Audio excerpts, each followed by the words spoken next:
Okay, so today's topic is C3 and C4 pathways of carbon fixation. And we all know that the carbon fixation process is nothing but the photosynthesis process, right? We know that there are only two energy transformation processes or energy transformation reactions in the biosphere. त्यापैकी पहिली reaction आहे photosynthesis आणि दुसरी reaction आहे कोणती? Respiration, right. So this will be the outline of today's lecture. We will see the introduction about photosynthesis. What is photosynthesis? Then we will study two parts of photosynthesis, namely light reaction and then dark reaction. So photosynthesis is a biochemical process, and this is a photosynthesis. So synthesis is nothing but an anabolic process. We divide the reactions in two types: anabolism and catabolism. Anabolism is the reaction where there is a creation, there is a making of molecules. So complex molecules are produced. The process in which the inorganic molecules, the water and carbon dioxide, are fused together in chloroplast with the help of sunlight, that is the solar energy. And this energy produces organic material. This organic material is nothing but sugar or carbohydrates.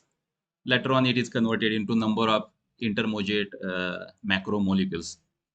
Like as the lipids are produced from the carbohydrates, proteins are produced, or they can also serve as a raw material for synthesis of nucleic acids.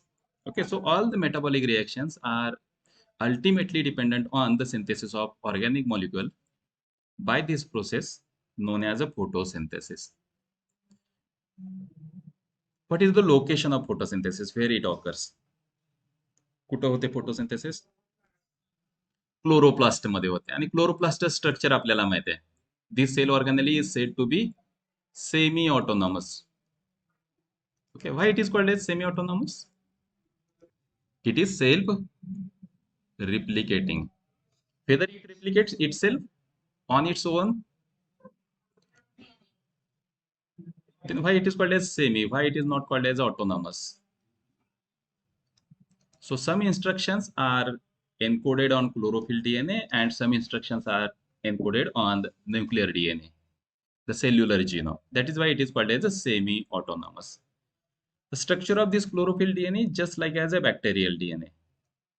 It is a circular double-stranded DNA which is self-replicating.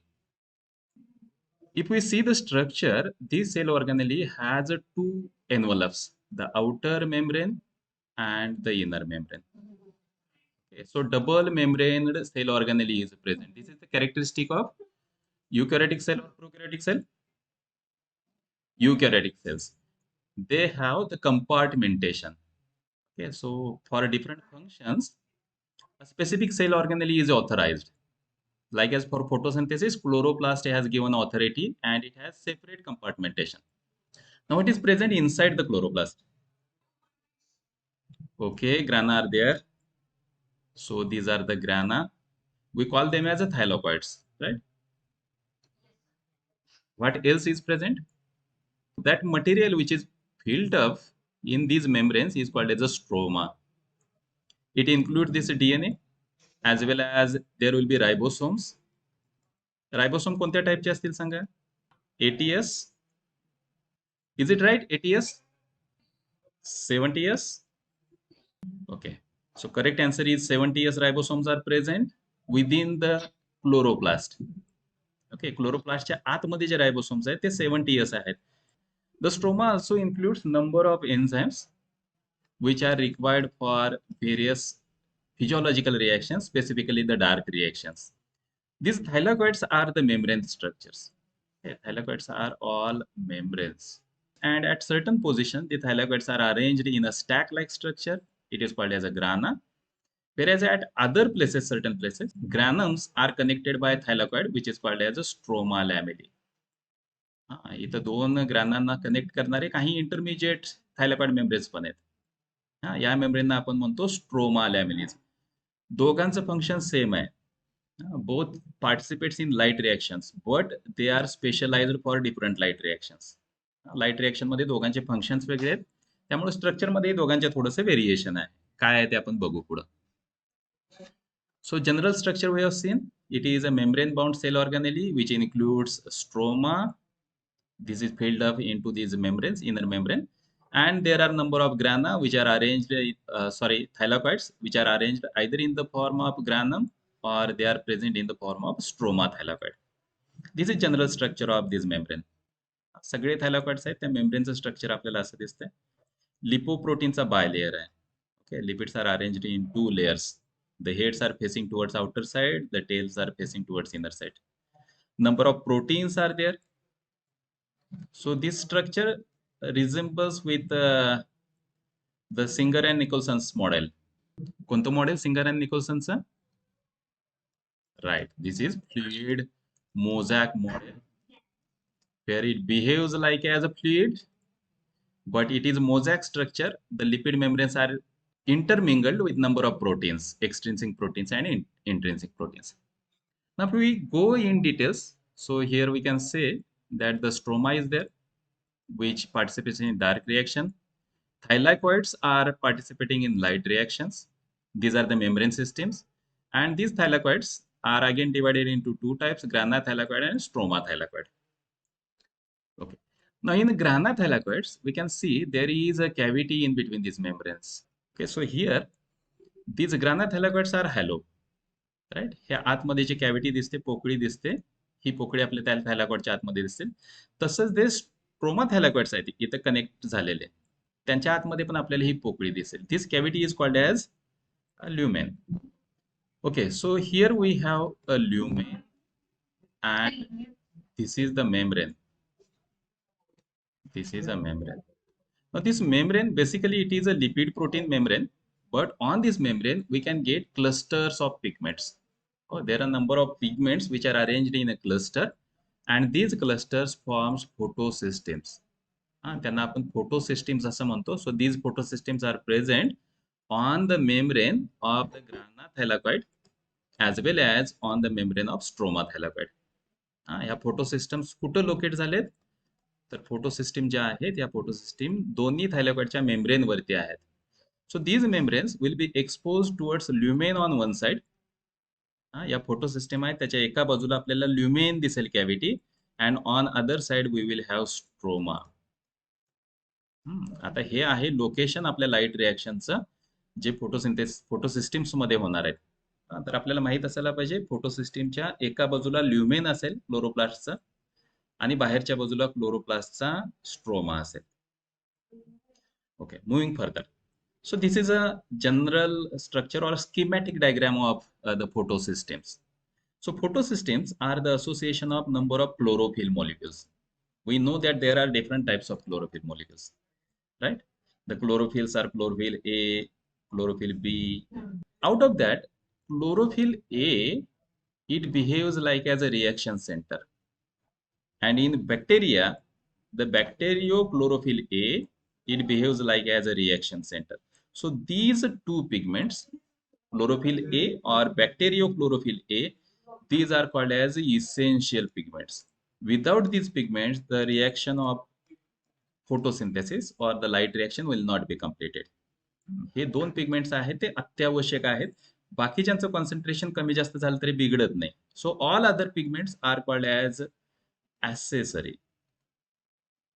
Okay, these are called as accessory pigments, whereas chlorophyll A and bacteriochlorophyll A are called as essential pigments. So again coming back towards the organization of this photosystem. So photosystem, it has a structure where the reaction center is present at the center. We can say it will be present here at the center, reaction center, and it is surrounded by a number of other pigments which are called as accessory pigments. So it includes certain chlorophyll A molecules, B molecules, carotenoids. Carotenoids have two components, carotenes and xanthophylls. Each one have different color. बरोबर आहे ना? या सगळ्यांचे colour वेगवेगळे आहेत. आता एवढ्या सगळ्या पिगमेंटची गरज का पडते? Why so many pigments? काय कारण आहे? ओके, बघूया आपण. त्याच्यापूर्वी एक गोष्ट आणखी एक लक्षात घेऊया. For all chlorophylls the magnesium is central molecule. हा, आवाज येतोय? स्क्रीन दिसते?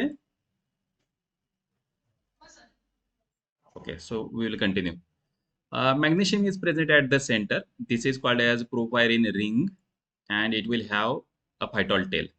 याच्या बाजूला, खालच्या बाजूला एक फायटॉल टेल असेल या बाजूला, जिथं हायड्रोकार्बन्स आहेत फक्त. हे आपल्याला माहिती आहे लिपिडच्या स्ट्रक्चरमध्ये असतं. CH2, CH2, CH2 and final one CH3. Okay, so this is a phytol hydrocarbon tail and this is the head, porphyrin ring. त्याच्यामध्ये बघा परत आपल्याला चार याच्या रिंग्स दिसत आहेत इथं, nitrogen containing rings. That is why the magnesium and nitrogen, they are essential for normal growth or more growth of the plants. Crop प्लांट्सना आपण जे फर्टिलायझर्स देतो ना, त्या फर्टिलायझर मध्ये नायट्रोजनस फर्टिलायझरची आपल्याला जास्त गरज पडते आणि मॅग्नेशियम ही द्यावा लागतो. यांचं कॉन्सन्ट्रेशन आपण पुरेसं दिलं तर क्लोरोफिलचं सिंथेसिस नॉर्मल होतं आणि मग त्यामुळे फोटोसिंथेसिसचा रेट वाढू शकतो. Okay, so this is the general structure and this are chain, side chain that will change. इथं आपल्याला दिसत आहेत R1, 2, 3 आणि 4. या तिघांच्या स्ट्रक्चरमध्ये काय फरक आहे त्याच्यावरून आपल्या क्लोरोफिलचे स्ट्रक्चर बदलतील. Chlorophyll A, B, D and F. Okay, so this is the list of other pigments and then finally coming to the question. आपला प्रश्न काय होता? Why so many pigments? Okay, so this is absorption spectrum of various pigments. हा आपला absorption spectrum आहे. म्हणजे काय? तर आपली व्हिजिबल लाईट जी आहे, white light, it starts about 390 nanometers on lower side where there is a violet color, and on upper side about 710 nanometers here we have red spectrum, right? या बाजूला आहे आपल्याला व्हायोलेट आणि एका बाजूला आहे रेड स्पेक्ट्रम. रेडच्या पुढे गेल्या तर आपल्याला इन्फ्रारेड रेज बघायला मिळतात ज्यांची वेव्हलेंथ लॉंग आहे. हे शक्यतो रेडिओ वेव्हज मध्ये वापरले जातात. ओके, आणि 390 पेक्षा छोट्या वेव्हज असतील तर काय म्हणतो आपण यांना? Okay, these are the ultraviolet rays which are shorter than, they have wavelength shorter than 390 nanometers. Okay, so this is a visible light. आता या व्हिजिबल लाईट मध्ये आपण एक दोन सॅम्पल म्हणून स्पेक्ट्रम बघूया. क्लोरोफिल ए चा स्पेक्ट्रम बघूया. मगाशी मी म्हटलं की हा रिएक्शन सेंटर आहे, प्लस तो ऍक्सेसरी पिगमेंट म्हणून पण काम करतो. Okay, so here chlorophyll A shows highest absorption at 420 nanometers and then next peak is at 690 nanometers. पुढचा पीक आपल्याला या 2 नॅनोमीटर्स मध्ये दिसतोय. पण बाकीची मग एवढी सगळी लाईट आहे, for chlorophyll it is useless, right? हा मधला जो स्पेक्ट्रम आहे सगळा, या स्पेक्ट्रम मधली लाईट क्लोरोफिल ए कॅरी करू शकत नाही किंवा त्याला फिक्सेशन मध्ये वापरू शकत नाही. Similarly for chlorophyll b we can see that about 450 nanometres, साधारणपणे 450 नॅनोमीटरला आपल्याला पीक दिसतोय. परत त्याचा पीक डिक्लाइन झालाय आणि तो साधारणपणे 670च्या आसपास आपल्याला कुठेतरी दिसतोय. Okay, so different chlorophyll pigments, they have different absorption spectrum, they have different action spectrum. या सगळ्यांचा स्पेक्ट्रम वेगवेगळा आहे. त्यामुळे वेगवेगळ्या वेव्हलेंथची लाईट ऍब्सॉर्ब करण्यासाठी आपल्याला इतक्या वेगवेगळ्या टाईपच्या पिगमेंटची गरज पडते. Clear? Why there are so many pigments. लक्षात आलं का? ओके, याला जोडून आणखीन एक माझा प्रश्न आहे. हे सगळे इतके सारे पिगमेंट्स त्या क्लोरोफिल मध्ये आहेत, हे आपल्याला कसं समजतं? कोणता एक्सपेरिमेंट आहे ज्याच्यामध्ये हे पिगमेंट सेपरेट करता येतात?